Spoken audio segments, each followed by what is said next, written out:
Boa noite, você pode se assentar, por gentileza, graça e paz da parte do nosso Senhor Jesus.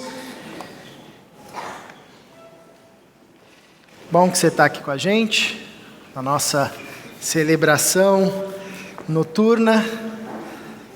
Nós seguimos conversando sobre a temática do discipulado e falando sobre o discípulo na família.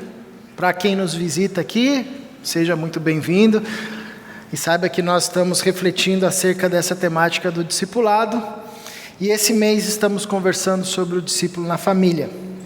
É sempre importante lembrar, sempre importante que isso desça da nossa mente para o nosso coração, que a caminhada com Jesus, o Evangelho de Jesus Cristo, a transformação de vida que nós experimentamos com Jesus, impacta todas as áreas da nossa vida, todos os dias da semana.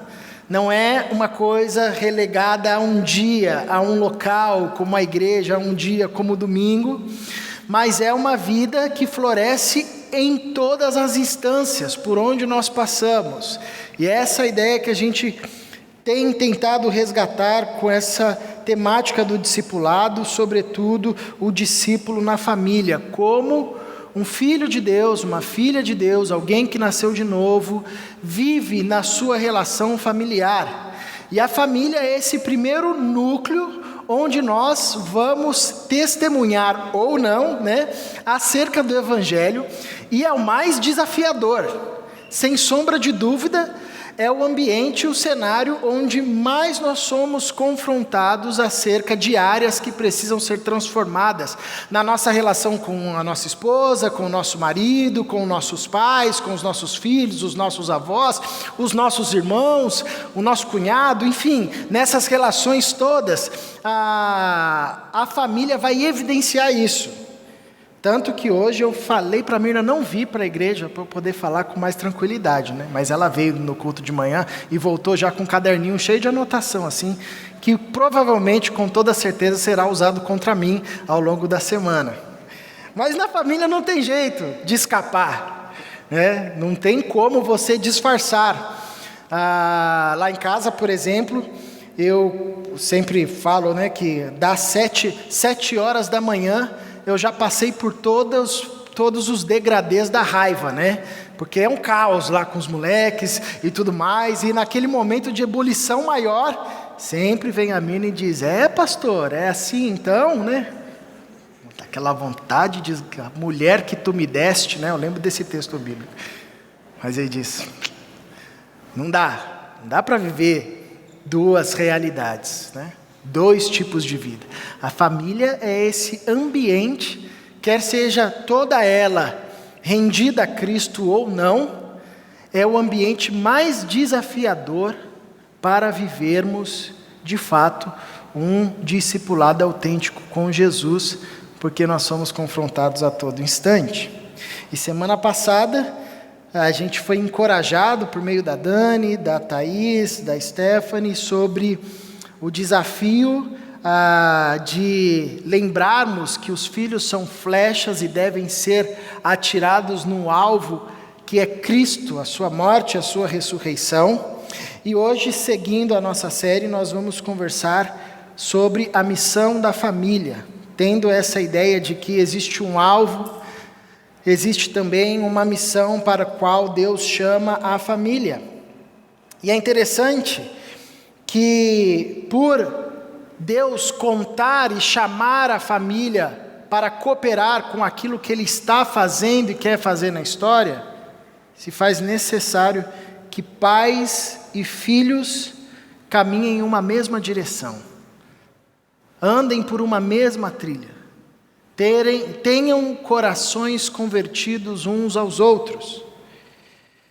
Quando nós olhamos o livro de Gênesis, Deus chama a primeira família, homem e mulher, conhecido como Adão e Eva, para o exercício de uma missão, que era decidir e definir como que a história da humanidade e a história da criação se desenrolaria.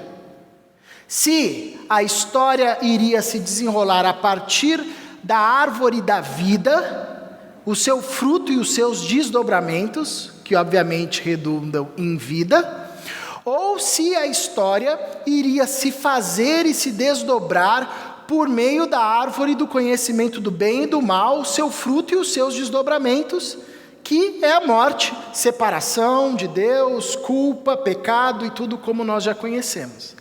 Essa foi a primeira missão que a família recebeu quando foi posta no jardim para cultivar e guardar o jardim. E como nós sabemos, a opção que a primeira família faz diante dessa missão é uma opção que vira as costas para Deus, aceita a sugestão da serpente como verdade e come do fruto.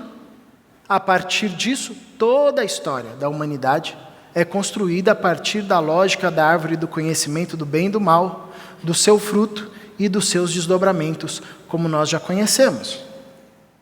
Essa foi a primeira missão entregue à família.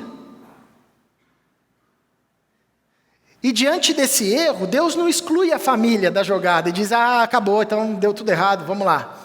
Mas chama a família para uma outra missão, que é uma missão redentiva, de agora ser o ambiente e o meio pelo qual Deus iria trazer o Salvador, iria trazer o Messias. Deus diz para a mulher, você vai ter um filho, e o seu filho vai esmagar a cabeça da serpente, vai restaurar todas as coisas. A partir de então, as famílias no Antigo Testamento caminhavam sob uma missão de ser parceiras de Deus para trazer o Messias para a história. O Messias ia nascer de uma família, ele tinha uma descendência, ele não ia cair de uma cegonha, ele não ia brotar do chão, ele ia nascer de mulher, ia se encarnar, nasceria bebê, teria que aprender, teria uma identidade, uma língua, um povo. E tudo isso movimentou a família. Deus chama Abraão para abençoar todas as famílias da terra. Depois Deus chama Davi, a descendência de Davi, e garante o guardar da descendência de Davi até que chegasse a semente de Davi, o Messias prometido. E isso por meio da família. Deus sempre contou com a família. Depois que Cristo veio, cresceu, ensinou, fez o seu ministério, morreu, ressuscitou, e nós aguardamos agora a sua volta, a família e as famílias continuam a ser cooperadoras de Deus com aquilo que Ele quer fazer na história. Mas diferente do povo do Antigo Testamento, as famílias hoje em Cristo não têm mais a missão de trazer o menino para a história, porque ele já veio, já fez o que tinha que fazer. Agora as famílias têm um ministério de anunciar que esse menino prometido já veio, que o homem, o moço, o descendente prometido à mulher lá em Gênesis já veio, já derrotou o diabo na cruz, voltará. E as famílias agora se colocam como parceiras e cooperadoras de Deus para levar o Cristo a todo mundo, a todas as nações. Deus faz isso por meio dos seus discípulos, faz isso por meio de famílias que se rendam totalmente a Ele. Por isso, pais e filhos precisam estar alinhados nessa mesma direção, para que de fato, quanto discípulos de Jesus e como família rendida a Cristo, possamos seguir na missão que Deus tem colocado sobre nós. E eu quero trazer um texto aqui para a gente, que é Efésios capítulo 6, do verso 1 ao verso 4, onde Paulo vai apontar uma trilha muito legal para que a gente experimente como pais e filhos esse caminhar numa mesma direção.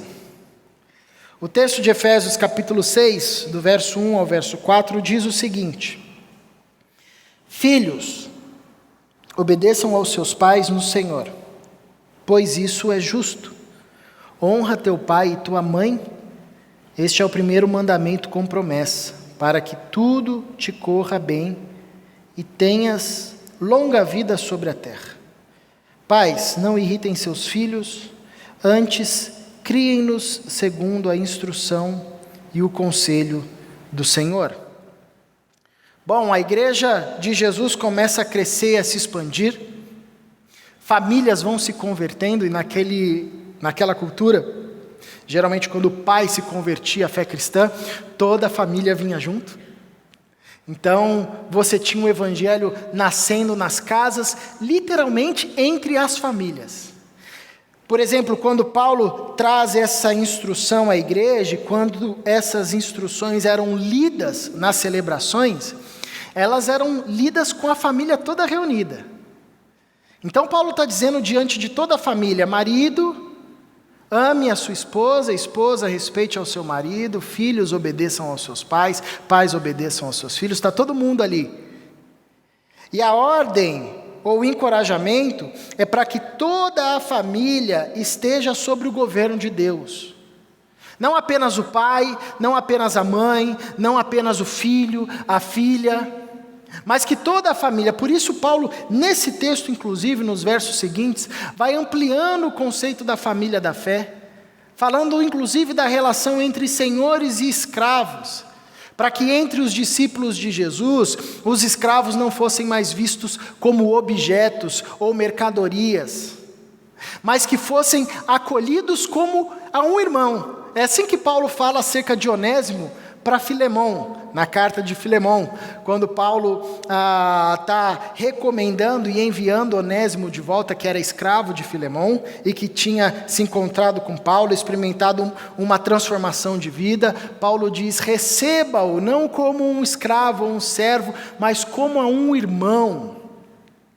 Porque a fé cristã vem inaugurar uma nova perspectiva de família. Inclusive, muitos que se convertiam ao Evangelho, e eram os únicos da família a se converter ao Evangelho de Jesus, eles eram expulsos da sua casa, quando eram filhos, ou às vezes o marido, ou às vezes a esposa, no contexto do paganismo, e eles se viam literalmente órfãos, expulsos das suas casas por causa da fé em Jesus Cristo. Porém, eles encontravam na família da fé novas mães, pais, irmãos e irmãs. Eram acolhidos na família da fé.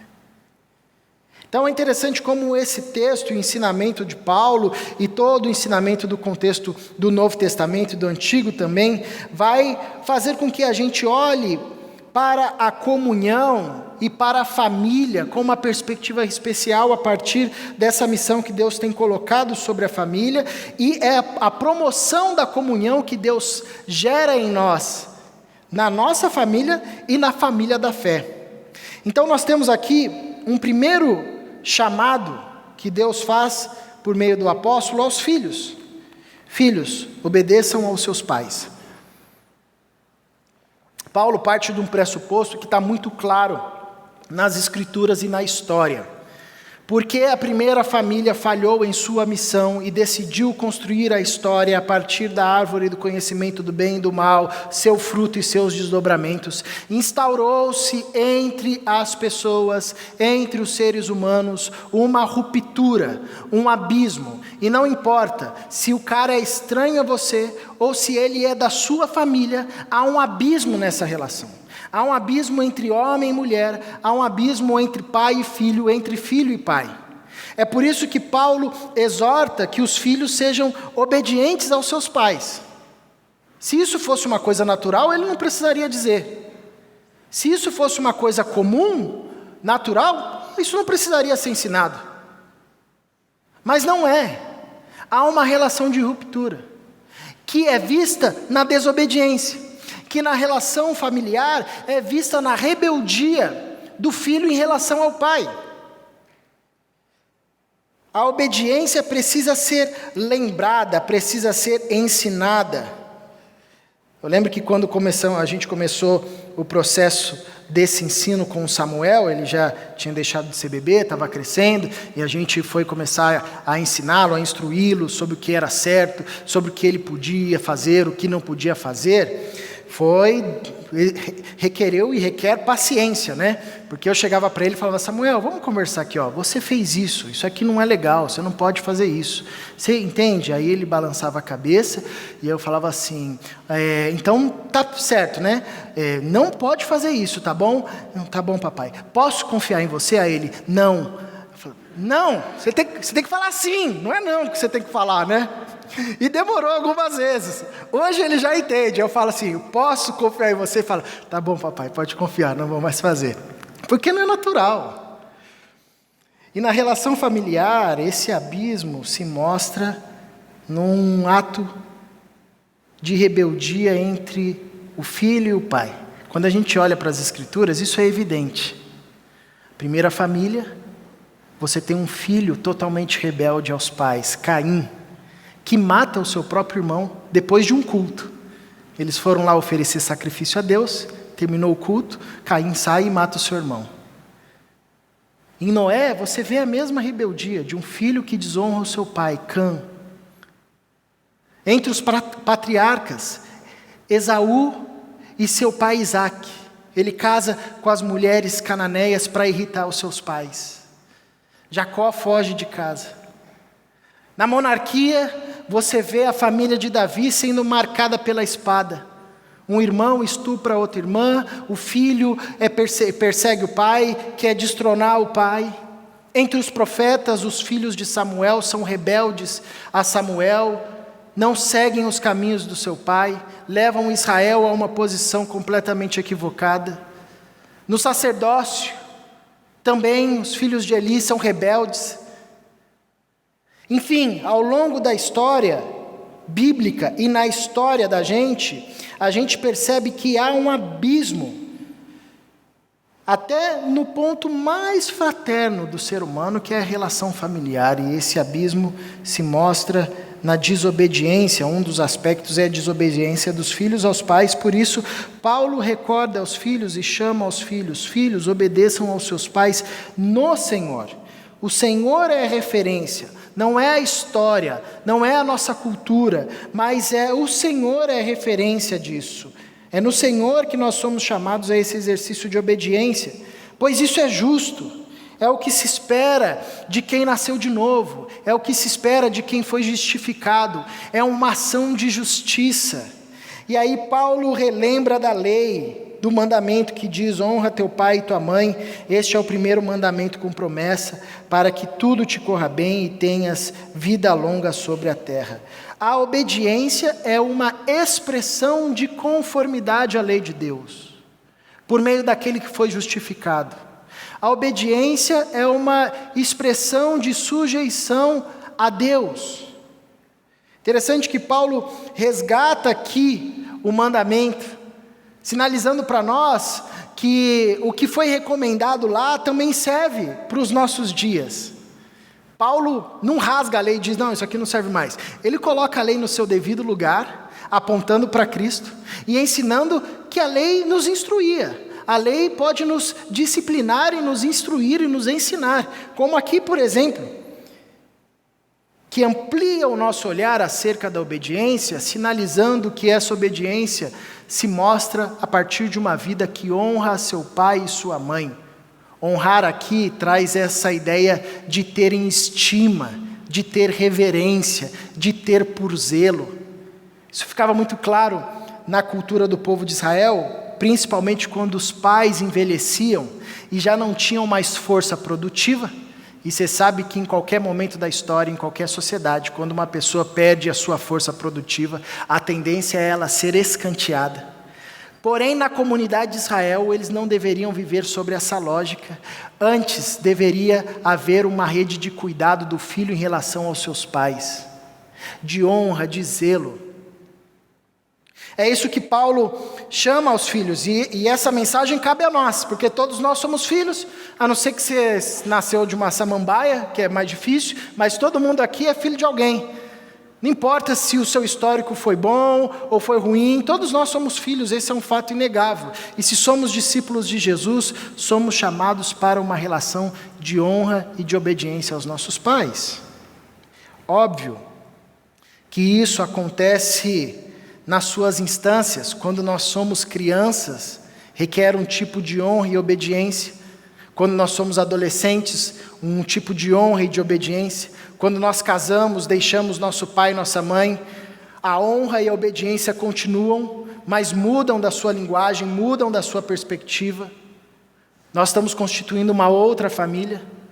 Porém, essa relação de submissão, de obediência, de honra ao pai, permanece nos filhos e se torna uma marca que distingue os filhos de Deus, os que nasceram de novo, daqueles que ainda estão em estado de morte. Quando Paulo está escrevendo a Timóteo, a sua segunda carta, no capítulo 3, e ele chega naquele momento que ele diz: nos últimos dias, Timóteo, os homens serão avarentos, tomados pelos seus desejos, serão amantes das riquezas, das coisas, vão tampar os seus ouvidos acerca da palavra de Deus para acreditar em fábulas e fantasias. Paulo diz que uma das marcas desses homens perversos e ímpios é que eles são desobedientes aos pais. Eles são rebeldes aos seus pais, eles não honram os seus pais, eles não mantêm uma relação de cuidado, uma relação de respeito, uma relação de honra. Enquanto que os filhos de Deus, os que nasceram de novo, os discípulos de Jesus, em sua casa, no núcleo mais denso, para se viver e testemunhar o Evangelho de Jesus, são chamados para a obediência e para a honra. E aqui é interessante como Paulo ressalta que essa relação com os pais tem ainda a capacidade de dar para a gente uma vida longeva, né? Para que se prolongue os seus dias na terra, para que tudo te corra bem, tenha longa vida sobre a terra. E a lógica aqui, mais do que o quanto de tempo que a gente vive, tem a ver com a consciência de que uma vida de obediência retarda os caminhos de morte, retarda os efeitos da morte, enquanto que uma vida de desobediência e de desonra aos pais atrai para si os caminhos de morte e os efeitos da morte. Isso é meio óbvio na relação. Aquele que se sujeita aos bons conselhos retarda os efeitos da morte, enquanto que o desobediente, o obstinado de coração, está sempre trilhando um caminho que beira a morte. Então, aos filhos, cabe esse chamado da obediência, e a obediência vai sempre nos levar para uma perspectiva sacrificial. Obediência é diferente de concordância, onde a gente chega num ponto em comum e diz: beleza, então eu ando 50 e você anda 50, tá bom. Isso não é obediência, isso é acordo. A obediência aparece justamente quando me é pedido para que ande 1 milha a mais, e me coloque numa situação sacrificial, onde eu invariavelmente tenho que abrir mão das minhas prerrogativas. Quem nos ensina bem sobre isso é a história de Abraão levando o seu filho Isaque para ser sacrificado.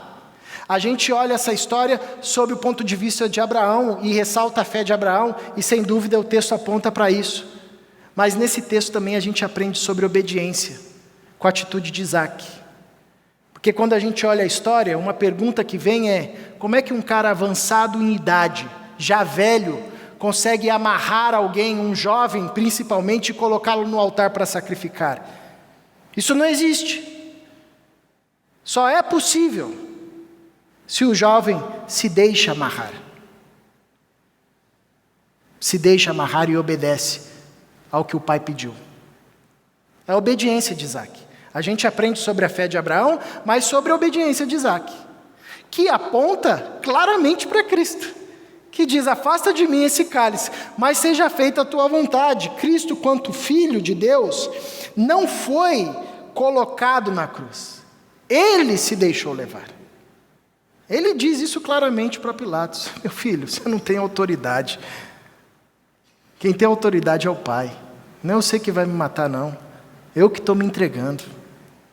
Então a obediência vai sempre nos conduzir a esse caminho sacrificial, e nós, quanto filhos, somos chamados a alinharmos o nosso coração com os nossos pais, nessa perspectiva da honra, para que juntos, quanto família, cumpramos a missão de Deus para nós.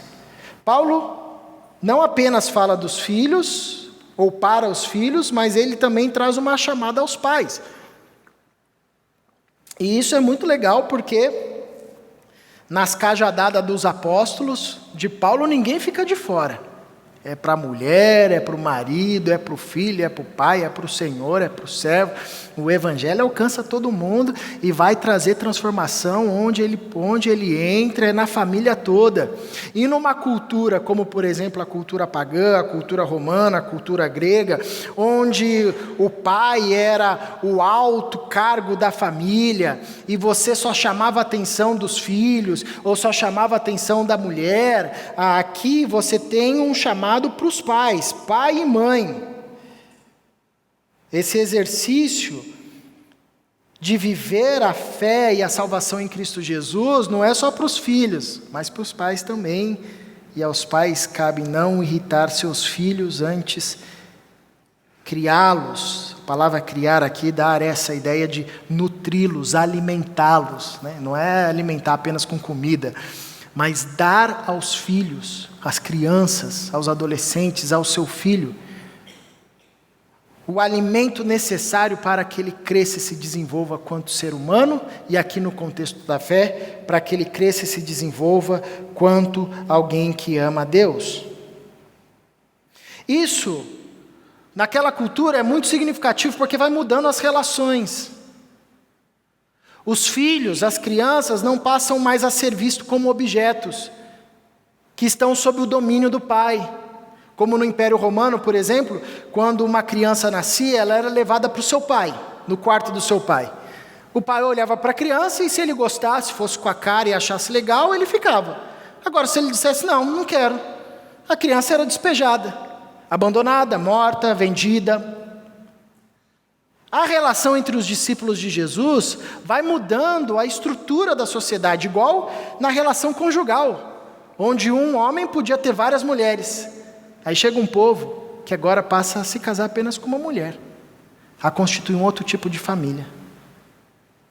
Isso vai mudando as sociedades, a configuração familiar e a relação entre filhos e pais, pais e filhos, que era marcada por um abismo,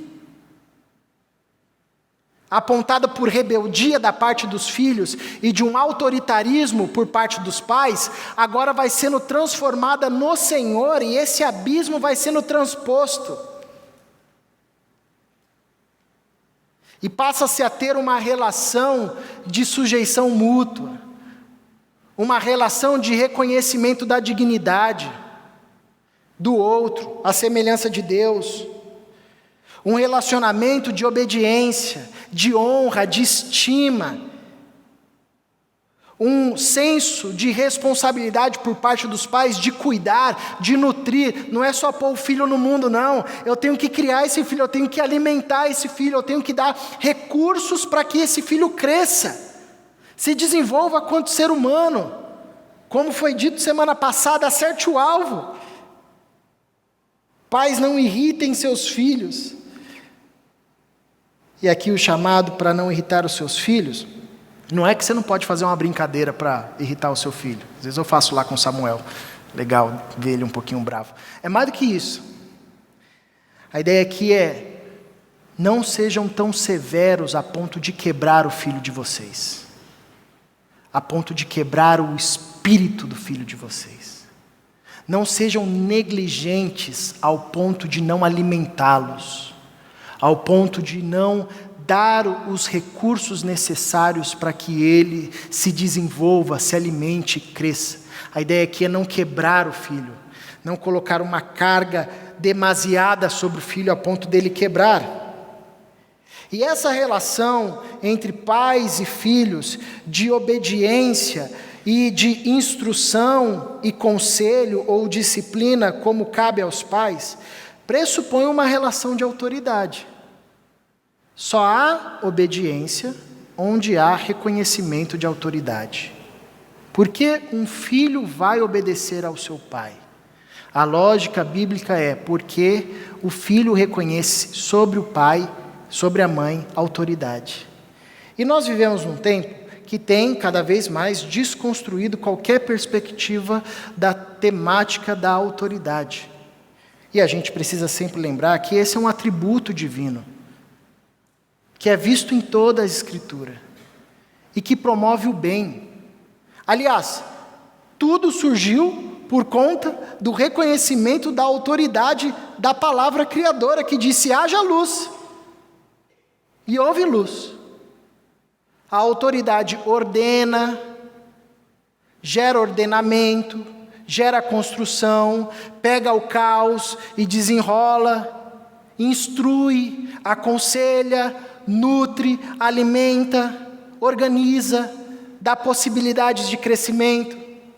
Essa autoridade é um atributo divino que foi atribuído e dado aos pais, para que, exercendo e no bom uso dessa autoridade, ensinem e instruam os seus filhos. Alimente os seus filhos para que esses cresçam. Por isso os filhos são chamados à obediência, muito mais do que uma ação mecânica. Há aqui um reconhecimento de autoridade que repousa sobre os pais, e por isso os pais são alertados de não fazerem mau uso da autoridade, transformando-a em autoritarismo, quebrando os seus filhos, disciplinando e confundindo disciplina com violência, com agressão, com abuso. E isso acontecia tanto no contexto romano como acontece hoje.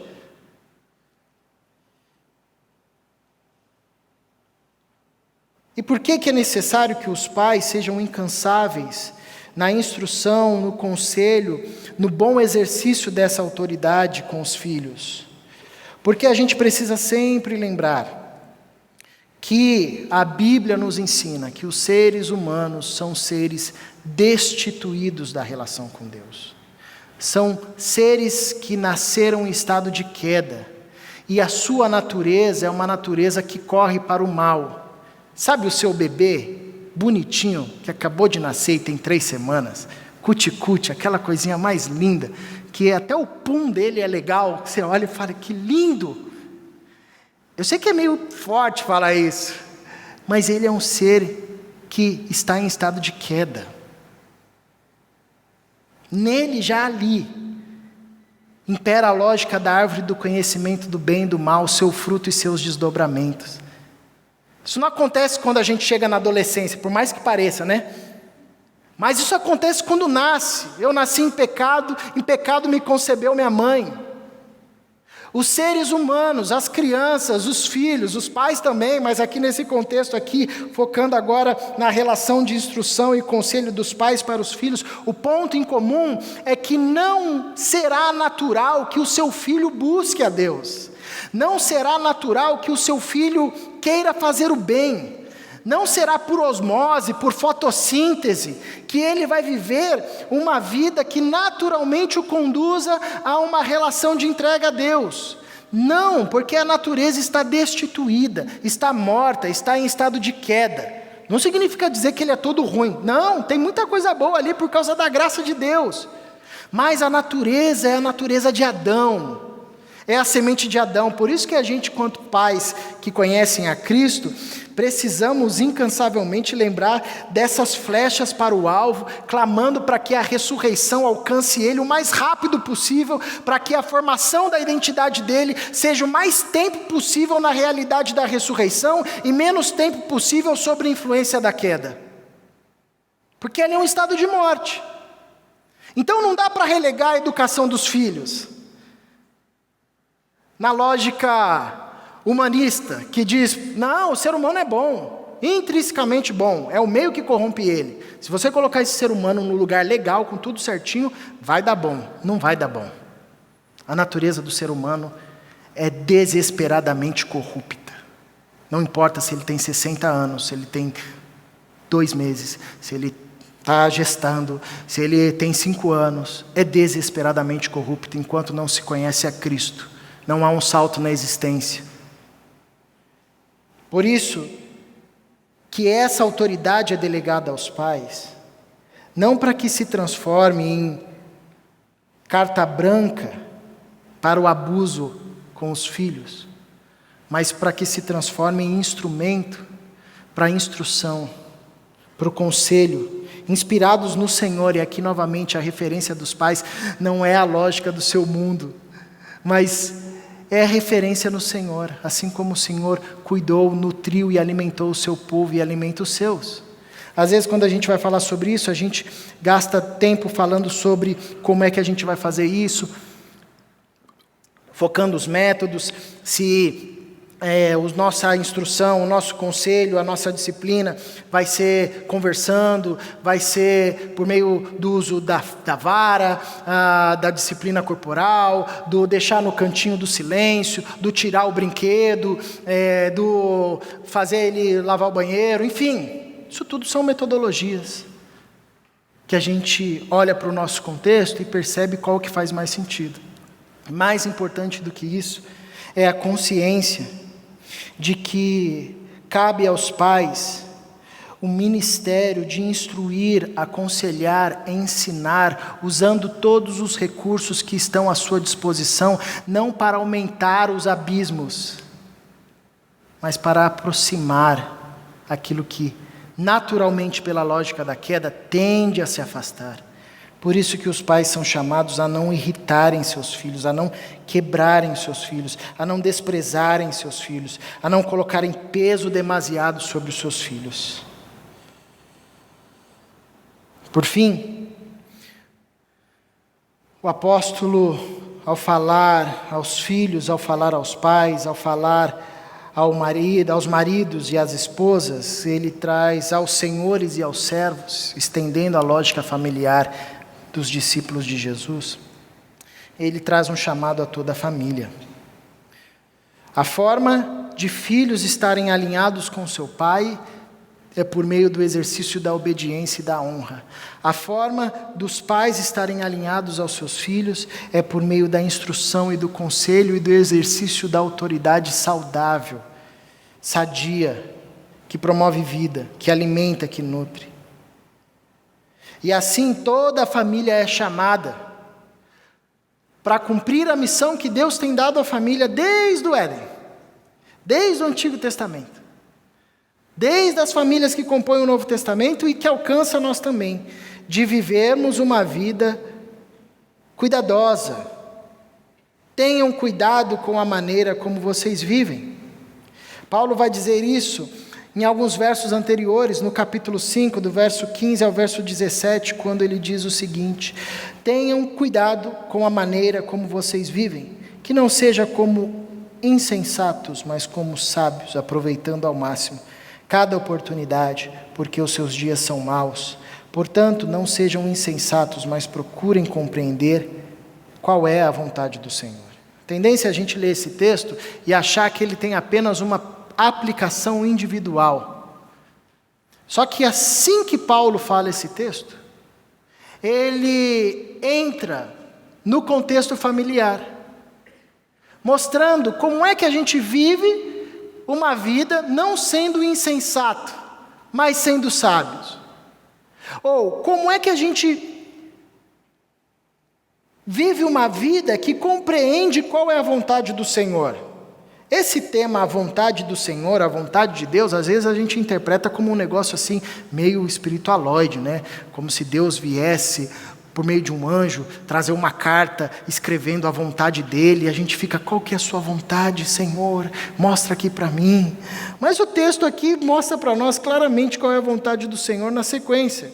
Quando Paulo vai dizer que a vontade do Senhor para os seus discípulos, sobretudo no ambiente da família, é que vivam uma relação de amor, onde os maridos amem as suas esposas como Cristo amou a igreja. Paulo nos diz claramente, de forma bem prática, que a vontade do Senhor para a família e para o discípulo de Jesus, no seu ambiente familiar, é que se cultive uma relação de respeito, para que as mulheres respeitem aos seus maridos. Paulo fala bem claro para nós que, quanto filhos no Senhor, a vontade do Senhor para nós no ambiente familiar é essa consciência de obediência e de honra aos nossos pais, de cuidado, de zelo.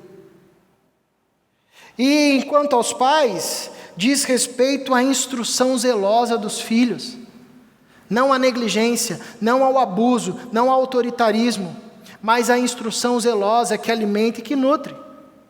Essa é uma família que compreende a vontade do Senhor nos dias maus. É interessante que hoje a gente Sempre tem essa temática de que a família está sendo perseguida de todos os lados. Isso, inclusive, vira mote para questões eleitoreiras.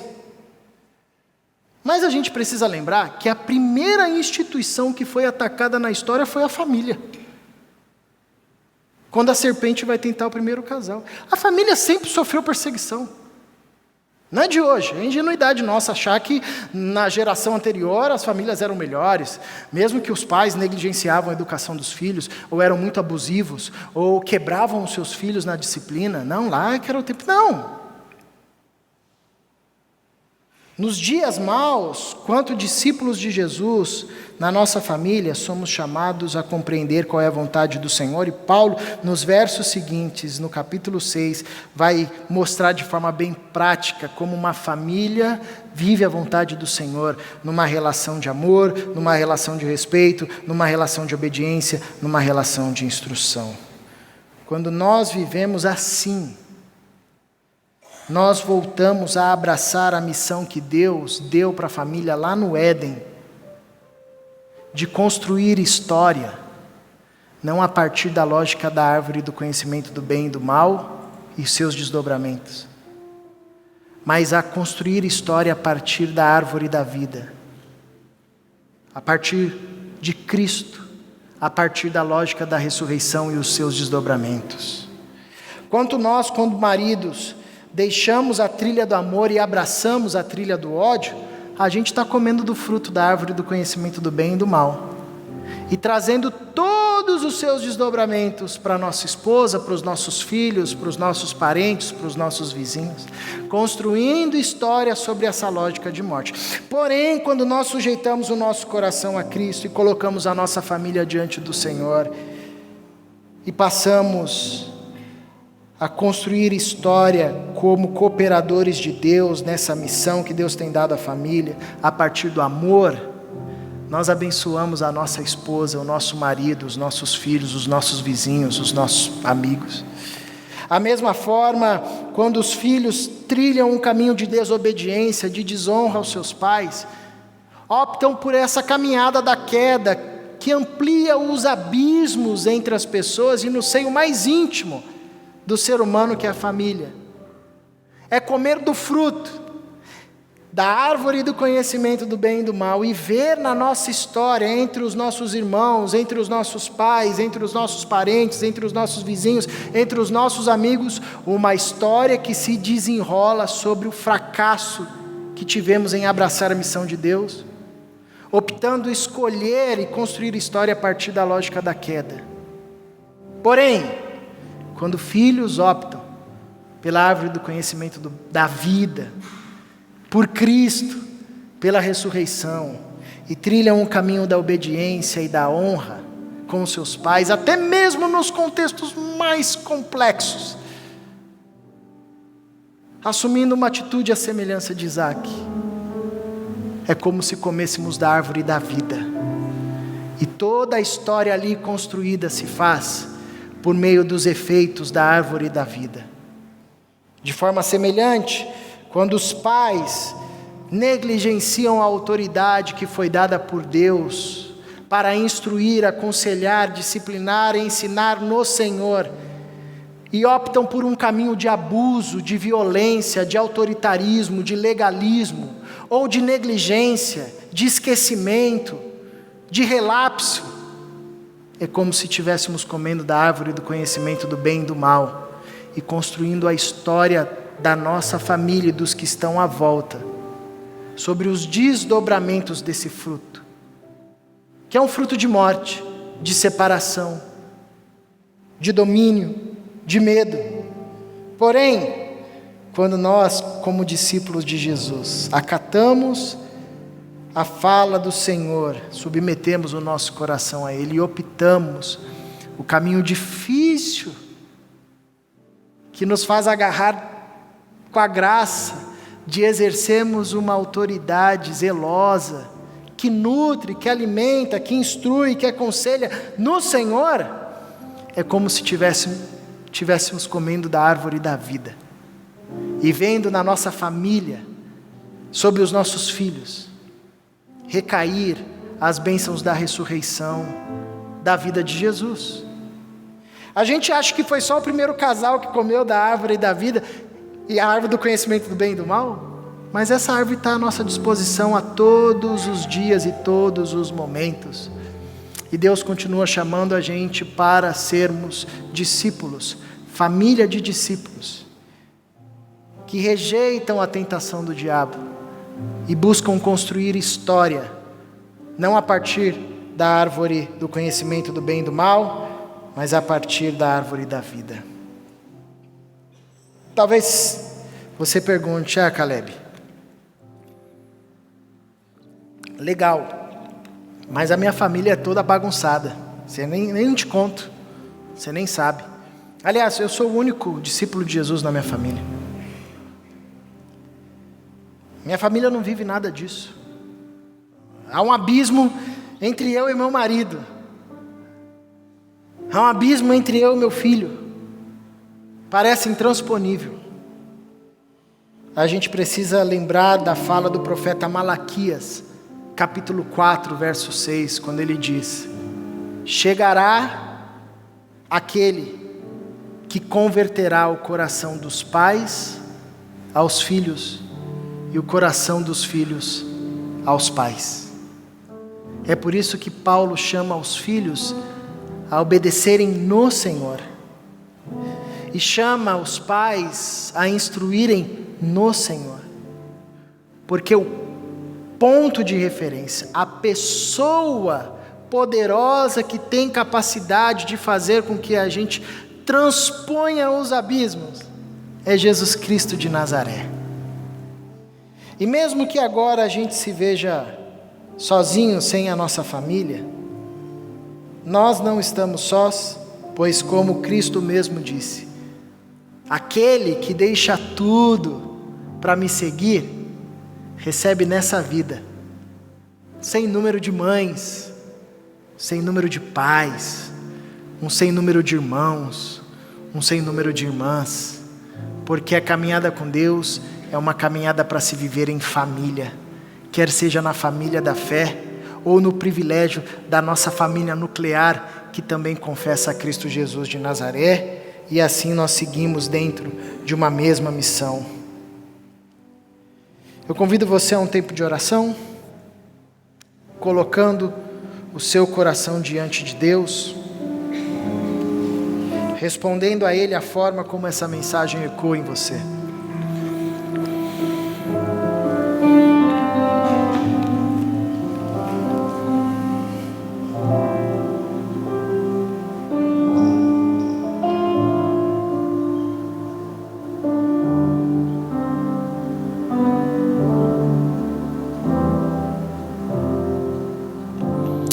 Paizinho, que a Tua palavra floresça em nós, que aquilo que veio do Senhor cresça no nosso coração, aquilo que foi devaneio humano, que isso seja esquecido, porque a gente quer ficar somente com a Tua palavra, Deus, e a gente sabe que ela é poderosa para nos transformar e renovar a nossa mente.